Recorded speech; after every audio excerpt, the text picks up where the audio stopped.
So what I claim is that all these observations were believed to be true in the last update or writing of Surya Siddhant during it, which is in 580 CE. So we have information in Surya Siddhant that can be dated to 580 CE. Now to claim that that information, if there was information from 12,000 BCE, to still be left intact when the revision update or writing was done in 580 CE is against uh, the whole principle of editing. Like if you are an editor, you are going to go over the whole text and you are going to update whatever has become invalid. So how is it possible for something from 12,000 BCE to still be left behind when it has been updated in 580 CE? So what I claim is that whatever is there was believed to be true, and the keyword is believed, because we are talking even 580 CE, and that's what, over 1400 years ago. The science was not advanced. They did not have the knowledge that we have. So obviously they were mistaken. Even though it is Surya Siddhant, does not mean that everything that is there is true. It is, some of it is very accurate. Some of them is not so accurate. So first we start with Vedāṅga Jyotiśa. The Vedāṅga Jyotiśa is accepted as the first astronomical text of India, and its dating is pretty much very clear, like when it can be dated. We have got Vedāṅga Jyotiśa, and it comes in two recensions. One is called Rik, another is called Yajus. And both of them are quite similar. There are only few verses that are different. And this Vedāṅga Jyotiśa, if we go to the Rik, in the Rik it is verse 6, in the same verse, and in the Yajus we have it different.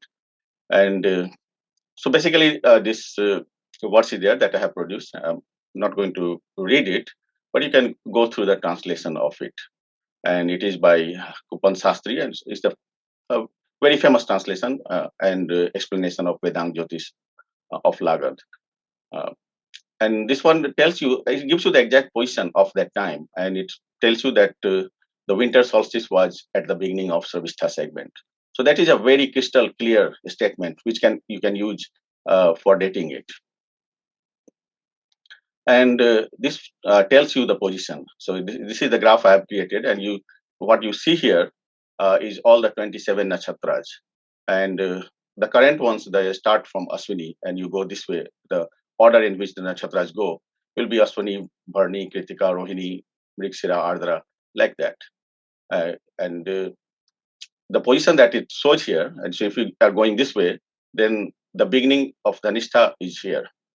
Now this point, the text says, is the winter solstice, and opposite of that will be summer solstice, and then 90 degrees from that you will get the positions of vernal equinox and autumnal equinox. And I have written here 1832 BCE. That's what my proposed date is. But the dating that is accepted right now will be like 11, I think it's 1180 to 1400 BCE, and I have given you. So what happens is that the dating itself, it depends upon the nakshatra boundaries. Now, that boundaries itself are not so clear cut.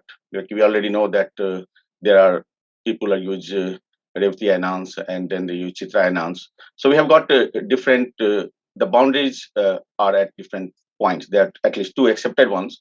And from my research, I have proposed that the actual boundaries were even different than this, 10 degrees from Revati. And depending upon these boundaries, then your dates will different. And then they will be up to, let's say, 600, 700 years different. So I have dated to 1850 BCE. You can read it there. I've given at my blog site. So whatever is the date between 1180 to 1850, let's say, it's all later than 2000 BCE. And if you look at the Vedāṅga Jyotiśa, and if you read Surya Siddhant, you know that the Surya Siddhanta is much more complex text. Vedāṅga Jyotiśa is a very basic text. It talks only about the motion of sun and moon, and but the Surya Siddhanta has got details of the planets. The Vedāṅga Jyotiśa has only 5-year yugas compared to the much later developed system of the yugas that go to 4.32 million years. And the motion of the planets, so much complex.